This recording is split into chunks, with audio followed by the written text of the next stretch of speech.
시작하게 해주심을 감사드립니다. 살아계신 주님 앞에서 코람데오로 오늘을 살아내는 우리가 되게 하여 주시옵소서. 살아계신 주의 성신이여 성령 하나님이여 이곳 가운데 오셔서 우리에게 하늘의 지혜를 열어주시고 주의 말씀을 알아듣는 명철함을 허락하여 주시고 그 말씀이 생명력이 있게 우리의 삶을 주장하시기를 간절히 빌고 원하옵나이다. 감사드리며 예수님 이름으로 기도 올립니다. 아멘. 오늘도 우리에게 말씀하시는 하나님, 오늘도 우리에게 말씀하시는 하나님, 이것이 얼마나 감사한지를 모르겠습니다. 우리는 흙으로 만들어진 사람입니다. 우리는 이 지구상에서, 아니 또 우주에서 볼 때는 얼마나 작은 존재인지를 모르겠습니다. 그런데도 천지의 창조주 하나님께서 우리에게 오늘도 말씀하신다. 그냥 성경에 적혀져 있는 말씀 읽으라, 그게 아니라 오늘도 인격을 가지고 계신 그분께서 우리와 관계하시고자 하시고 말씀하시고자 하신다. 이 사실이 얼마나 놀랍고 감사한 일인지 모르겠습니다. 우리 민수기 19장 1절을 함께 살펴보겠습니다. 시작. 여호와께서 모세와 아론에게 말씀하여 이르시되. 자, 오늘도 여호와께서 모세와 아론에게, 하나님께서 미리 택하신 하나님의 종들을 통하여서 이스라엘에게 말씀하고 계십니다. 온전하여 흠이 없는 암송아지를 명하시는데요, 우리 본문 말씀 2절을 살펴보겠습니다. 시작. 여호와께서 명령하시는 법의 율례를 이제 이르노니 이스라엘 자손에게 일러서 온전하여 흠이 없고 아직 멍에 매지 아니한 붉은 암송아지를 내게로 끌어오게 하고. 아멘. 아직 한 번도 멍에를 맨 적이 없고 그리고 빛깔이 붉게 빛이 나는 암송아지입니다. 즉 건강하고 또 유전인자가 강한 개체라고 할 수 있습니다. 제가 저번에 말씀드려서 기억나시는 분은 있겠지만 제가 하나님의 종의 일로 섬기기 전에는 생물을 관리하는 일을 했습니다. 생물을 전시하고 관리하고 그리고 필터링 같은 기술을 사용해서 물을 맑게 해서 물속 사는 생물들을 사람들이 관찰할 수 있게 하는 전시 관련된 일을 했죠. 그래서 여러 가지 전시 생물들을 관리하고 유통하고 하다 보니까 그 동물이 내는 빛깔 있죠. 빛깔이 그 동물의 유전인자가 얼마나 뛰어난지를 이야기해주는 되게 좋은 정보예요. 그 빛깔이 강력하고 그리고 색채가 확실하고 그리고 그 빛깔에 광택이 돌고 이런 생물들, 바다 물고기 하며 새 하며 심지어는 돼지도 빛깔이 좋아야, 빛깔이 강력해야 그 개체가 면역력이 좋고 그 개체가 순풍순풍 낳고 어쨌든 병에 잘 안 걸리고, 예. 그리고 그 동네방네 대장 노릇을 해요. 그런 애들이 이제 몸이 건강하기 때문에 또 성격이 강하기 때문에 그런 개체들이 굉장히 건강하고 좋은 개체입니다.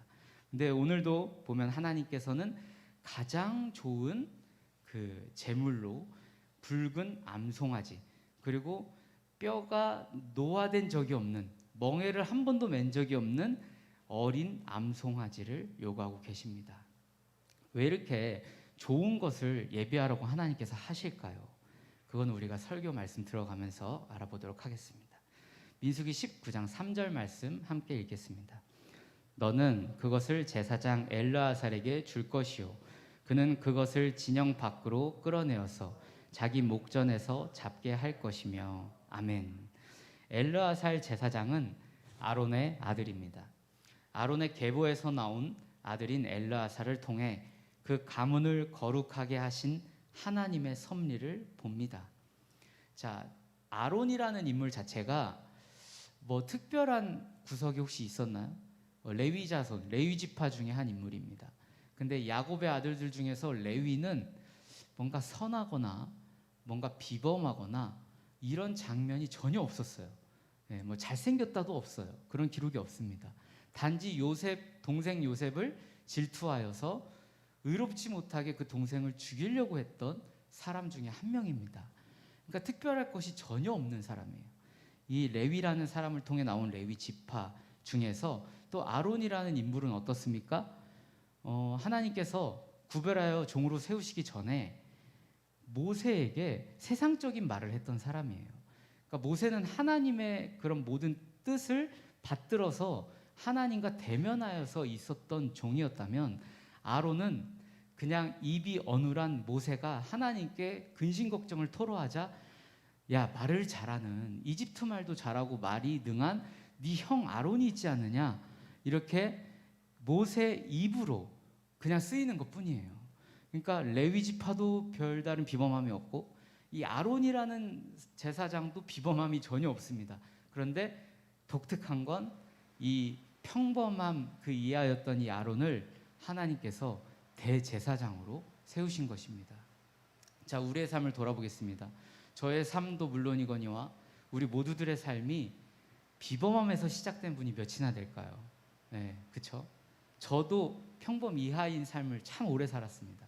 네, 그리고 하나님의 긍휼하심을 입어서 이 자리까지 나오고 신앙을 유지하는 것이지, 제가 뭐 집안이 뭐 신앙이 출중하거나 뭐 공덕을 쌓으셨거나 우리 부모님이 기도에 막 탑을 이렇게 쌓아 올리신 분들도 아니에요.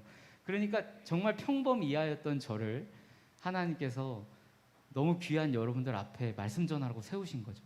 그러니까 제가 특별한 건 전혀 없고 하나님께서 정하셨다는 게 그게 특별한 겁니다.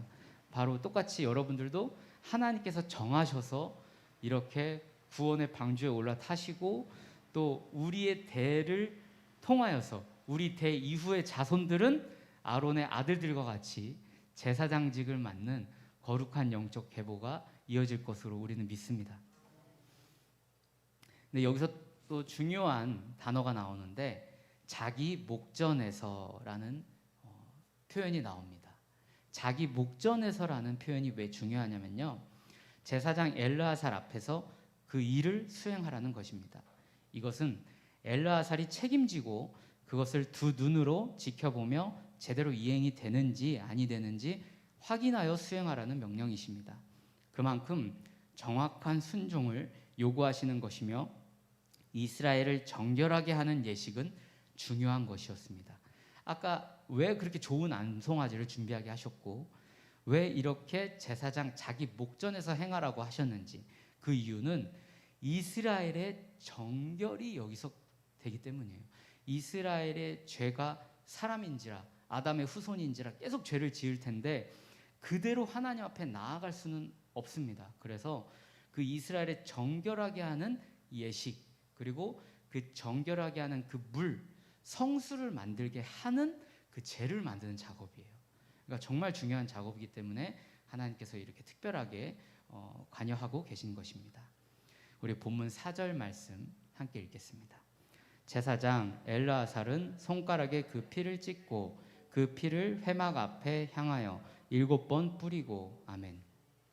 그 붉은 암송아지의 피를 취하여 하나님의 거룩한 영광이 임하는 회막 앞을 향하여 7번 뿌립니다. 즉 완전한 수인 7번, 7번, 이렇게 완전하게 거룩하게 구별된 피로 이스라엘을 죄로부터 단절시키시는 행위입니다. 여기서 우리는 계속해서 신약의 예수 그리스도의 십자가 사건 이후에 일어난 현대의 성도들이 받은 축복의 관점으로 이 사실들을 바라볼 때가 되었습니다. 이제 제가 굳이 신약으로 적용을 안 해도 무슨 말씀드릴지 아시겠죠? 결국에는 우리는 예수 그리스도의 보혈의 공로의 관점으로 이 모든 사실을 바라봐야겠습니다. 히브리서 9장 22절부터 23절 말씀 함께 읽겠습니다. 시작. 율법을 따라 거의 모든 물건이 피로써 정결하게 되나니 피 흘림이 없은즉 사함이 없느니라. 그러므로 하늘에 있는 것들의 모형은 이런 것들로서 정결하게 할 필요가 있었으나 하늘에 있는 그것들은 이런 것들보다 더 좋은 제물로 할지니라. 아멘. 우리가 알다시피 가장 좋은 대속의 피는 하나님의 독생자 그리스도 예수, 성육신 하신 성자 하나님이 되십니다. 베드로전서 1장 18절부터 19절 말씀 함께 읽겠습니다. 시작. 너희가 알거니와 너희 조상이 물려준 헛된 행실에서 대속함을 받은 것은 은이나 금같이 없어질 것으로 된 것이 아니요 오직 흠없고 점없는 어린 양 같은 그리스도의 보배로운 피로 된 것이니라. 아멘. 우리 계속해서 본문을 살펴보겠습니다. 5절부터 6절입니다. 시작. 그 암소를 자기 목전에서 불사르게 하되 그 가죽과 고기와 피와 똥을 불사르게 하고 동시에 제사장은 백향목과 우슬초와 홍색실을 가져다가 암송아지를 사르는 불 가운데에 던질 것이며. 아멘. 그러니까 이 암송아지의 뼈와 내장을 제외한 모든 것을 불살라서 하나님께서 흠양하게 하시는 것입니다. 그리고는 그 불타는 곳에 정결하게 씻는 당시의 소독제 역할을 했던 우슬초를 넣게 되고요. 그러니까 이 소독제가 무엇입니까? 독과 더럽고 냄새나는 것들로부터 이제 씻기는 역할을 하는 것이죠. 이스라엘의 그런 더럽고 그리고 사람에게 독으로 작용하는 그런 죄를 씻긴다, 이런 의미가 있습니다. 그리고 그 당시에 가장 값비싼 목재, 지금으로 치면은 금강송, 기둥, 대들보 만든 소나무 있죠. 그럼 가장 비싼 목재인 백향목, 백향목을 그 안에 넣습니다. 이것은 깨끗하고 값지고 그리고 단단한 그런 나무이기 때문에 그런 특성들을 하나님께서 이스라엘에게 요구하신다라고 저는 보고 있습니다. 그리고 홍색실은 어떤 걸 의미할까요? 홍색실은 빨간색 실이죠. 이것은 이 모든 예식의 상징인 거룩한 피를 상징하고 있습니다. 우리 본문 말씀 7에서 8절 그리고 10절 말씀 함께 읽겠습니다. 제사장은 자기의 옷을 빨고 물로 몸을 씻은 후에 진영에 들어갈 것이라. 그는 저녁까지 부정하리라. 송아지를 불사른 자도 자기의 옷을 물로 빨고 물로 그 몸을 씻을 것이라. 그도 저녁까지 부정하리라. 암송아지의 죄를 거둔 자도 자기의 옷을 빨 것이며 저녁까지 부정하리라. 이는 이스라엘 자손과 그 중에 거류하는 외인에게 영원한 율례니라. 아멘. 이 의식에 참여한 모든 사람들은 정결예법에 따라 더 철저하게 정결을 요구하십니다. 그만큼 하나님의 백성, 우리 그리고 하나님의 백성 이스라엘의 죄 씻음은 중요한 일이었던 것입니다. 우리 본문 9절 말씀 함께 읽겠습니다. 9절이요. 네. 시작. 이에 정결한 자가 암송아지의 죄를 거두어 진영 밖 정한 곳에 둘지니 이것은 이스라엘 자손 회중을 위하여 간직하였다가 부정을 씻는 물을 위해 간직할지니 그것은 속죄제니라. 아멘. 이렇게 이스라엘의 정결을 위하여 예배하신 모든 순서를 나누었습니다. 우리는 이보다 더 좋은 정결의식을 매일 수행할 수 있습니다. 바로 어린 양 예수의 보혈로 우리의 죄를 씻김 받는 것입니다. 우리의 죄를 주님 앞에 자복하고 그 어린 양 예수의 보혈의 공로를 의지하여서 우리의 행실을 돌아보며 온전한 회개를 한다면 이 어려운 피해 제사가 더 이상 필요가 없습니다. 이제 우리가 가야 할 길, 우리의 미래의 모습을 살펴보면서 말씀을 마치겠습니다. 계시록 7장 13절부터 17절 말씀입니다. 조금 깁니다. 집중해서 읽도록 하겠습니다. 시작. 장로 중 하나가 응답하여 나에게 이르되 이 흰옷 입은 자들이 누구며 또 어디서 왔느냐? 내가 말하기를 내 주여 당신이 아시나이다 하니 그가 나에게 이르되 이는 큰 환난에서 나오는 자들인데 어린 양의 피에 그 옷을 씻어 희게 하였느니라.